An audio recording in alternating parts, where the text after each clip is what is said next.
Hello everybody, and welcome to episode 2 of Zephyr Plays Banished. Now, before we played some tutorials, actually the first one we played Getting Started, and we learned how to build our first basic items, such as houses, fishing dock, barn, and a stockpile. Today we're going to move to the second tutorial, Survival.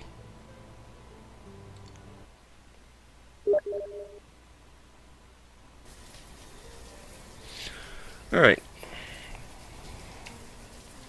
As the town grows, additional specialized buildings can help making survival easier. In this tutorial, you'll build a work area for blacksmiths, tailors, herbalists, and foresters. Next. First, place a blacksmith. Blacksmith is used to make tools for the citizens to work with.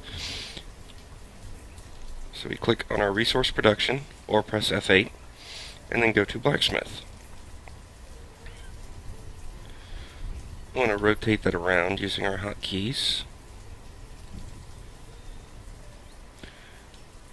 And then after we place it, we're going to speed up time a little bit to go ahead and get everybody moving along. Now, next they want us to place a tailor. Tailor is used to make warm clothes for our citizens to use during the winter, of course. So we click on resource production. The scissors and spool of thread is a tailor. And once again, use our hotkeys to rotate it around. An herbalist. An herbalist is used to gather medicine. Medicine is used to keep people healthy when they don't have a wide variety of food. A Forester's Lodge. The Forester's Lodge is used to plant new saplings and cut down mature trees. I think actually, though, pretty much be caught up with this area. Oh no, I want us to place it over here. This building's got a yellow circle around it. Anywhere in the yellow circle, as long as it's not like rivers, lakes, or mountains, the people that you put there to work will plant trees and cut older ones. So, we'll go ahead and plop him down there. They want us to assign people to it by pulling up the professions window. The professions window is in tools and reports, and then assign jobs to citizens. Let's see, we built a blacksmith, we built a tailor. That's a little big for a selector box. Let's see. One herbalist. You want us to do an herbalist, and then 3 foresters. And you do that, there are little arrows next to each of the jobs. The left number is the people that are assigned to it. The right number is the total number of jobs available in this profession. Does it have a pop-up menu for this one? No, it doesn't. So we go over to Forester.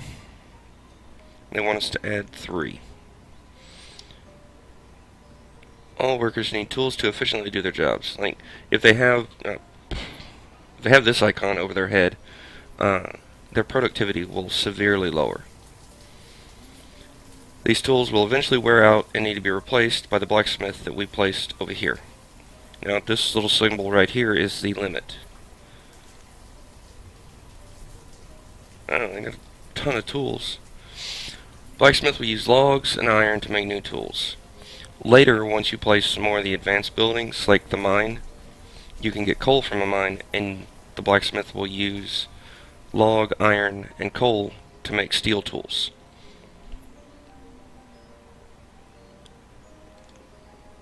Tool limit is set at 50.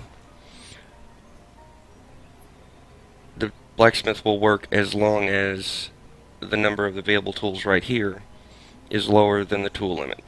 Being as we have 121 so far, the tool limit of 50 will suffice.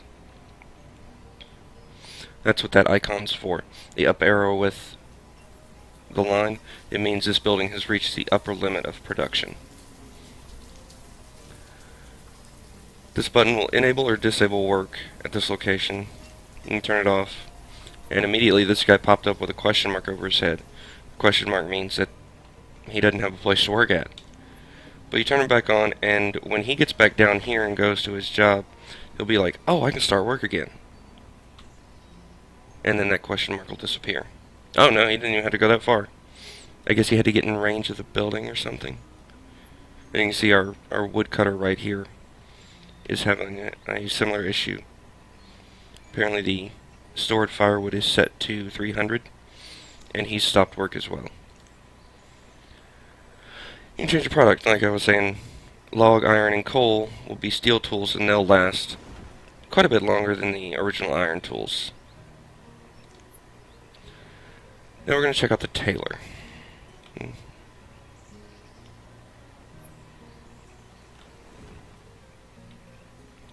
Oh, he is facing the right way. It's just the trees are in the way. Guess there's no outside work. They have a clothesline and a couple rooms.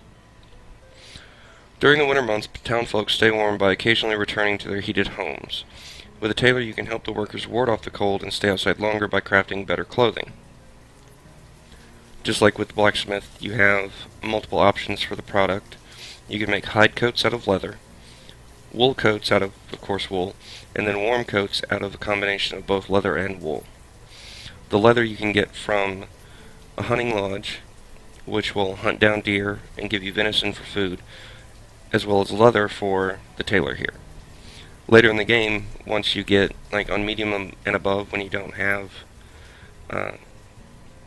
livestock, you can trade for sheep, which will give you wool.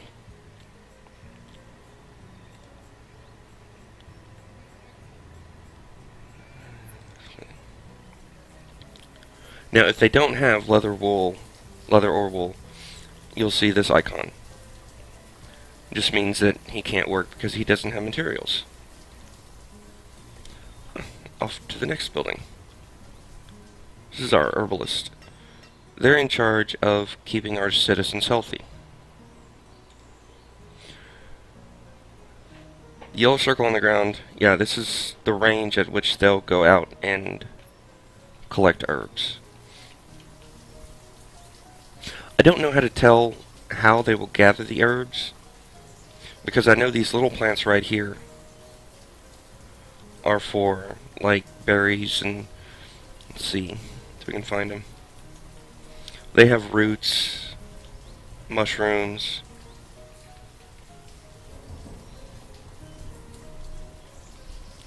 but the herbalists will do well on older area forests because there's more wild items there.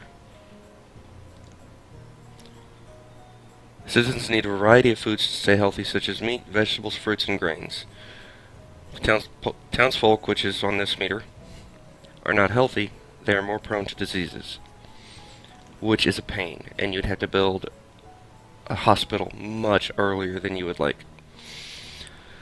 However, the herbs collected at the herbalist can be used to keep the townfolk healthy if their diet is poor. Herbs usually only grow near old trees. This is something to keep in mind when you place an herbalist building. Like, you wouldn't want the forester's lodge and the herbalist, you wouldn't want their circles overlapping, because they don't really have a chance to get old trees near a forester's lodge, which they're sending us to now. You see how there was, I can't click on it, but there was a bit of overlay.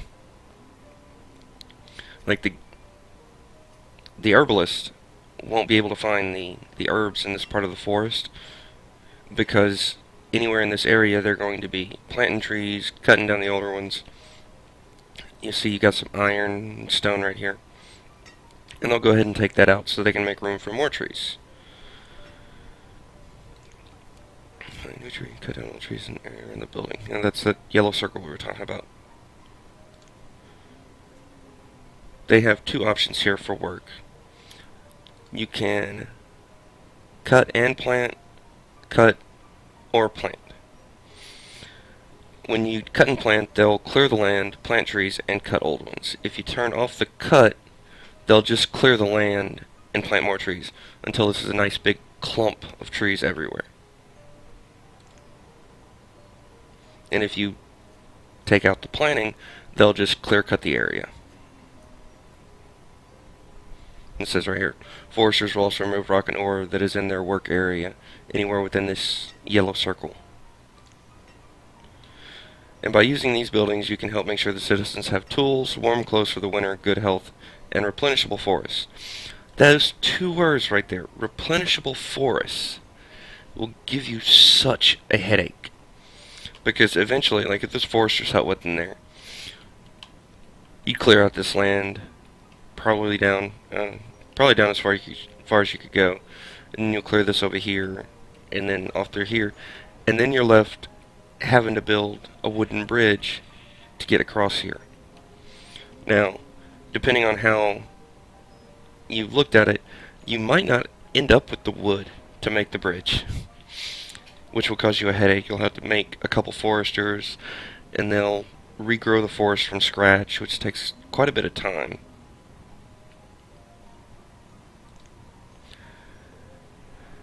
It's asking us press the next to play the next tutorial. It focuses on food production. Press quit to return to the main menu. I believe that's what we'll call the second episode. I'm starting out. I'm going to go ahead and make the first 4 episodes each of the tutorials. And after the 4th episode, episode 5, we'll start a new town and we'll go ahead and apply what we've learned. And as our town gets bigger, we'll have to balance food production, resource production, and try to keep everybody healthy. Everyone have a good night. Hope you tune in for the next episode. I'm Zephyr Flux, signing out.